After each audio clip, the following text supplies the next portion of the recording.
সংবাদদাতা বন্ধুসকল, আজি সদৌ অসম অৱসৰপ্ৰাপ্ত কেজুৱেল মাষ্টাৰ কৰ্মচাৰী সন্থাৰ তৰফৰ পৰা অসম চৰকাৰক মিনতি জনাই আমি এক সংবাদমেল সম্বোধন কৰিব ওলাইছোঁ। অসমৰ 1991 বৰ্ষৰ আগতে সেই সময়ৰ চৰকাৰে অসমৰ বিভিন্ন বিভাগত হেজাৰ হেজাৰ কৰ্মচাৰী নিযুক্তি দিছিল। তাৰে ভিতৰত 4টা স্তৰ আছিলে। ৱৰ্কচাৰ্ছ আছিল, মাষ্টাৰ ৰোল আছিল, অবিবি শিক্ষক আছিল আৰু কেজুৱেল ফিক্সড নামে এই 4টা কেটেগৰী সেই সময়ৰ চৰকাৰে নিযুক্তি দিছিল।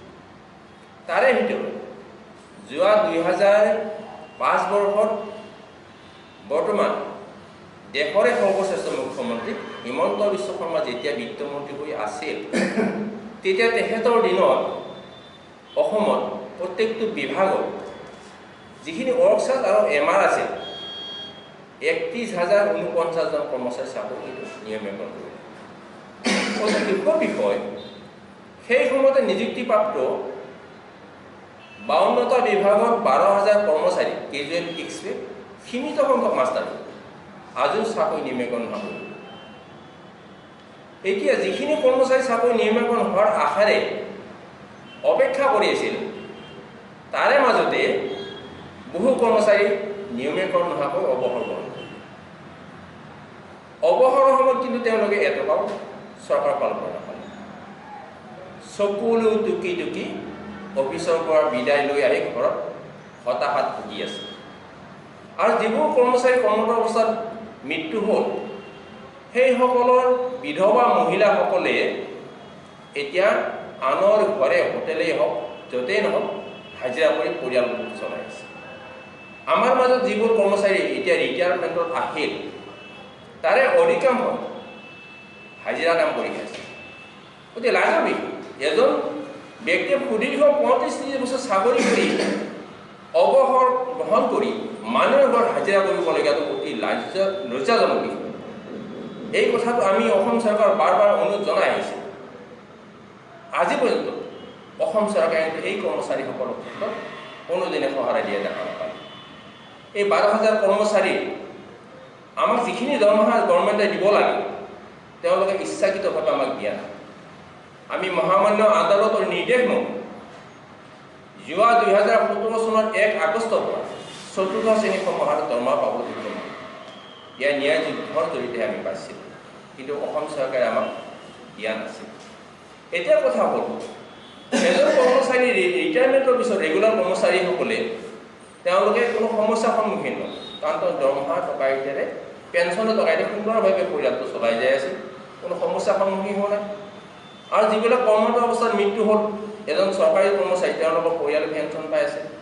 কিন্তু আমাৰ মাজত যিখিনি কৰ্মচাৰী এতিয়াও ৰেগুলাৰ নোহোৱাকৈ ৰৈ গ'ল, সেইসকলক চৌদিশে এতিয়া আক্ৰমণ কৰিছে বেমাৰে। আজি আমি দেখিছোঁ বহুত অৱসৰী কৰ্মচাৰী, কৰ্মৰত অৱস্থাত থকা কৰ্মচাৰী বেমাৰ ছটফটাই আছে, কিন্তু চিকিৎসা ল'বৰ কাৰণে টকাৰ অভাৱ, টকা পোৱা নাই। সেইসকল ব্যক্তি কেনেকৈ চিকিৎসা ল'ব? আমি সেইকাৰণে মুখ্যমন্ত্ৰী মহোদয়ক আমি তথ্যযোগে অনুৰোধ জনাব বিচাৰিছিলোঁ, এইটো কাৰণে যেতিয়া গকুলবাসীয়ে অত্যাচাৰত ৰ'ব নোৱাৰিলে, সেই সময়ত গকুলবাসীয়ে কিন্তু ভগৱান শ্ৰীকৃষ্ণক আৰাধনা কৰিছে। আৰু তেতিয়াই ভগৱান শ্ৰীকৃষ্ণ সেই গকুলবাসীৰ নিবেদন স্বীকাৰ কৰি সেই সময়ত গকুলবাসীক ভগৱান শ্ৰীকৃষ্ণক উদ্ধাৰ কৰিছে। আজি ঠিক অসমৰ এই 12,000 কৰ্মচাৰীয়ে আমি হতাশাত ভুগি থকাৰ পিছত যদি মুখ্যমন্ত্ৰী মহোদয়ে অকণমান চিন্তা চৰ্চা কৰে, তেওঁ নিশ্চয় এইখিনি মানুহক মুক্তি দিব পাৰে। তেওঁ নোৱাৰাৰ কোনো কাৰণ নাই। তেওঁ জনতাৰ হকে, ৰাজ্যখনৰ হকে যিবোৰ কাম কৰি যাই আছে, যিমান আঁচনি ল'লে, কিন্তু এই 12,000 কৰ্মচাৰীৰ ক্ষেত্ৰত তেখেতে কিয় লোৱা নাই আমি বুজি পোৱা নাই। মোৰ আহ্বান, মুখ্যমন্ত্ৰী মহোদয়ে আমাক 12,000 কৰ্মচাৰী পৰিয়ালবৰ্গ চলিব পৰাকৈ আমাক মাহিলী পেঞ্চনটো দিয়ক। আমি বেছি বিচৰা নাই, আমি মাত্ৰ পৰিয়ালবোৰ চলিব পাৰিলেও, আৰু যিবোৰ মৃত পৰিয়াল আছে তেওঁলোককো আমাক পেঞ্চনটো দিব লাগে। কাৰণ সেইসকল আমাৰ মাজৰে একোটা পৰিয়াল। গতিকে মই ভাবোঁ গকুলবাসীক যেনেকৈ ভগৱান শ্ৰীকৃষ্ণই সংকটৰ সময়ত নিজে থিয় দি উদ্ধাৰ কৰিছিল, ঠিক তেনেকৈ মাননীয় মুখ্যমন্ত্ৰী মহোদয়ে আমাক এই অসমৰ এই 12,000 কৰ্মচাৰীৰ দুখৰ সমভাগী হ'বলৈ আগবাঢ়ি হওক আৰু এইসকলক উদ্ধাৰ কৰক। আমি আশা কৰোঁ মুখ্যমন্ত্ৰী মহোদয়ে যাতে অসমৰ এই 12,000 কৰ্মচাৰীৰ দুখৰ সমভাগী হয় আৰু তেখেতে আমাক এই সকল কৰ্মচাৰীক এদিন এটা সুকীয়া দিন দি আমাক এই কৰ্মচাৰীসকল আহ্বান জনাওক। আমি তেখেতৰ সৈতে এলানি আলোচনাত বহিবৰ কাৰণে বহুত হেঁপাহেৰে অপেক্ষা কৰি আছোঁ। গতিকে এইখিনি মোৰ মুখ্যমন্ত্ৰী মহোদয়ৰ ওচৰত অনুৰোধ। শেষত মুখ্যমন্ত্ৰী মহোদয় মই এটি গীতৰ কলিৰে আহ্বান জনাম। প্ৰণাম কৰোঁ মামা তোমাকে, কৰিছোঁ মিনতি, সংকটে কৰিছোঁ আমি ৰক্ষা কৰা, তুমিও